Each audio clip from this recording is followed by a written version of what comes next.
Shalom saudara, renungan hari ini saya beri tema mewarisi kerajaannya. Mari kita berdoa bersama. Bapa, terima kasih buat hari ini, hari yang baru Engkau beri kami kesempatan untuk memuliakan Tuhan dalam hidup ini. Di dalam nama Tuhan Yesus kami bersyukur kepada Bapa di surga. Amin. Bapak Ibu sekalian dalam Tuhan Yesus, untuk menjadi seorang yang mewarisi kerajaannya, maka tidak ada hal yang lebih penting, yaitu selama kita hidup, kita mau belajar melepaskan diri dari segala ikatan-ikatan yang paling dominan dan bisa menjadi dosa permanen yang tidak bisa dilepaskan sampai selamanya. Apa itu? Percintaan dengan dunia. Inilah yang dikatakan sebagai beban yang merintangi perlombaan iman yang diwajibkan bagi setiap orang percaya, yang dituliskan firman Tuhan dalam Ibrani 12 ayat yang pertama. Saudara-saudara sekalian, ikatan dengan dunia adalah ikatan yang sudah mendarah daging. Katakan saudara sekarang umur 60 tahun. Selama 60 tahun kita digiring untuk membangun image diri kita dengan dunia. Ini sejak kecil dan ini butuh sebuah proses perjuangan untuk kita berubah, supaya kita tidak mewarisi dunia yang terhilang, tapi mewarisi kerajaan surga yang dijanjikan oleh Bapa kita. Ya, kalau saudara-saudara punya tradisi, bagaimana ditekankan kamu harus pintar, kamu harus sukses dalam pekerjaan untuk masa depanmu. Ya, kita orang percaya harus belajar sungguh-sungguh. Sekolah juga benar-benar, kerja boleh rajin. Tapi ada agenda yang lebih penting, yaitu kita sukses mewarisi kerajaan. Orang percaya hendaknya tidak menganggap remeh belenggu beban ini. Kalau sejak hari ini saudara-saudara, saya tidak bosan-bosan terus mengulang, tidak memikirkan, memperkarakan untuk sedini mungkin ditanggulangi dengan serius, maka orang tersebut akan tetap di dalam keadaan terbelenggu apapun agamanya, termasuk Kristen. Kristen agamawi dong jadinya. Ya, itu dia.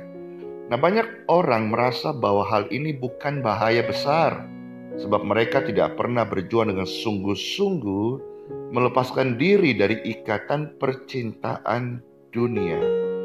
Maka mereka tidak pernah, ini yang benar ya, mereka di hadapan Tuhan tidak pernah menjadi pemenang. Kalaupun mereka menjadi pemenang, hanya sekedar sebuah keyakinan hoak atau kabar bohong, yang dimana hari ini mereka tidak sadar. Tapi nanti waktu di ujung jalan, mereka baru sadar ternyata selama ini mereka salah, ya. Jangan sampai tua kita hanya kebanggaannya harta dunia, hanya mengejar duniawi.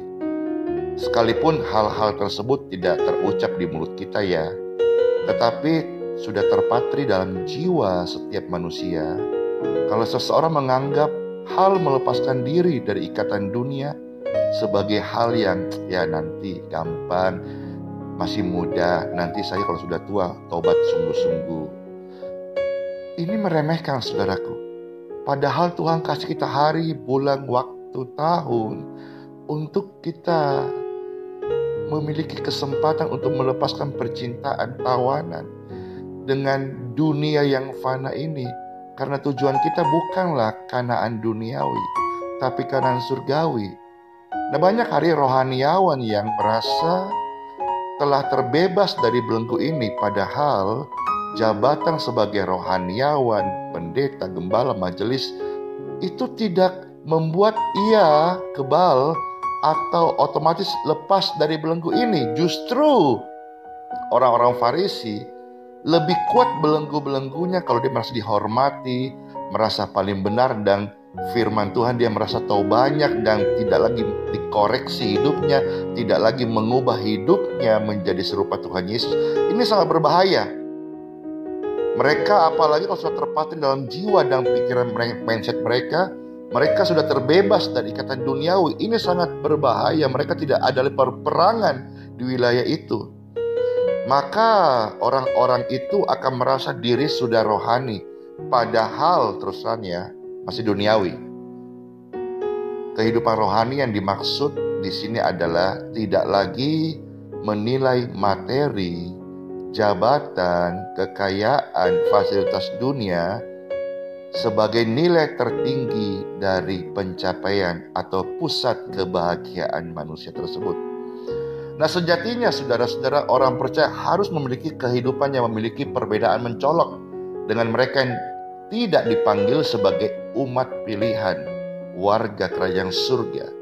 Nah, orang percaya yang benar akan menjadikan kehidupan di balik kubur, di belakang langit biru, Yerusalem baru, rumah Bapa, langit baru dan bumi yang baru, Kanaan surgawi, sebagai tujuan utama kehidupan dan kerinduan yang terbesar, yang mana hal ini tidak dimiliki oleh tentu anak-anak dunia atau mereka yang tidak mengenal Tuhan Yesus.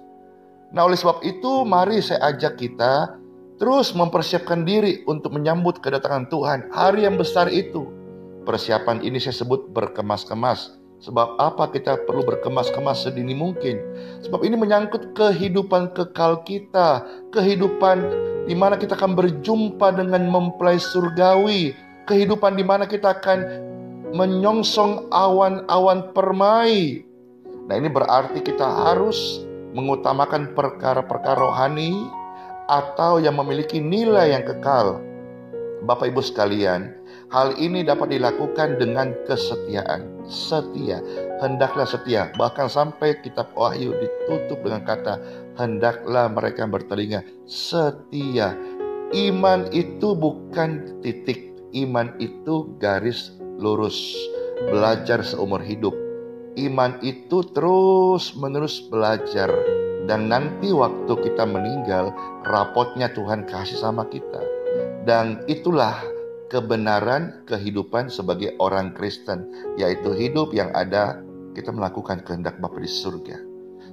Bahagia sekali saudara-saudara kalau hidup kita benar-benar ditujukan kepada Tuhan. Hati kita parkir kepada kehendaknya. Kebahagiaan kita hanya ketika kita bisa melakukan kehendak Bapa. Sebab hanya dengan berbuat demikian kita akan mengisi hidup kita secara benar dan tentu menyukakan perasaan Bapa kita.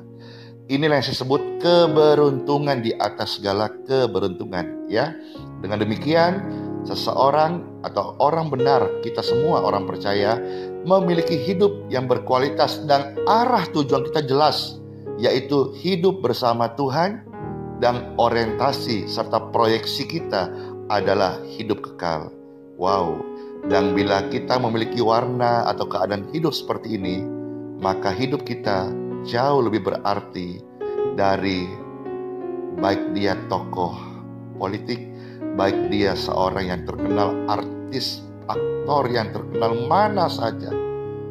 Kita jauh lebih berbahagia, saudara-saudara.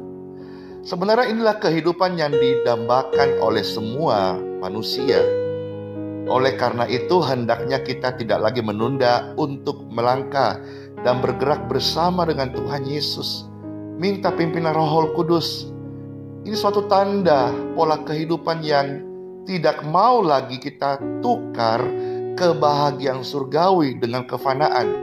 Kita akan mau hidup sungguh-sungguh, hidup yang Tuhan kehendaki.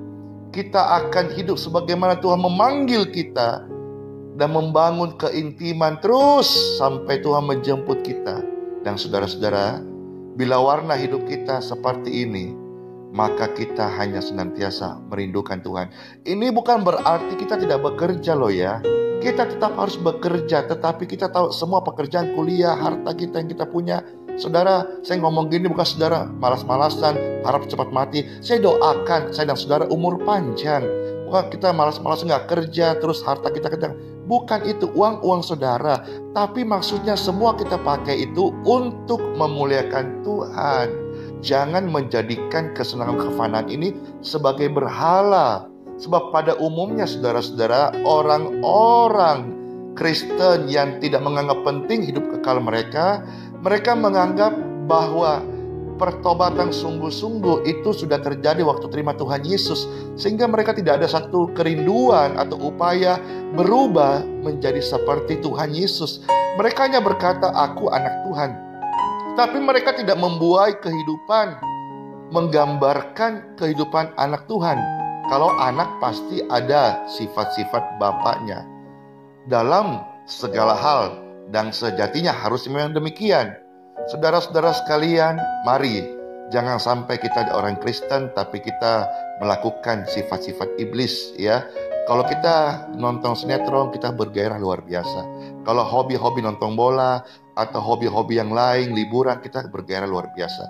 Tapi perihal mencari Tuhan, perihal ibadah, kita lemasnya luar biasa. Ayo saudaraku, roh kita latihlah hari-hari ini. Rindukan hal-hal yang kekal.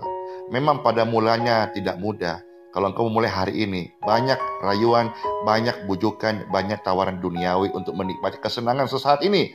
Tetapi saya mengajak saudara sebagai juru bicara Tuhan, mari kita hari ini saudara-saudara untuk menaruh kebahagiaan kita kepada Tuhan. Kenapa? Karena kesenangan kita harusnya satu-satunya ketika kita ada dalam hadirat Tuhan. Kenapa saudaraku? Perihal mewarisi kerajaan Tuhan bukan cuma sekedar lip service kamuflase, tapi ini sebuah kehidupan yang baru. Saudara dan saya, doa saya, suatu hari kelak kita berjumpa di kerajaan surga dan kita mewarisi kerajaan Tuhan.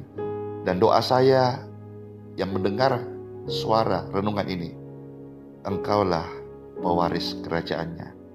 Amin. Bapak, terima kasih buat firman Tuhan hari ini. Kami sungguh-sungguh terpanggil untuk hidup dan bertanggung jawab hidup di dunia ini karena kami adalah pewaris kerajaan-Mu. Di dalam nama Tuhan Yesus Kristus kami mengucap syukur dan berdoa kepada Bapa di surga. Amin. Amin. Sola fide, Tuhan memberkati.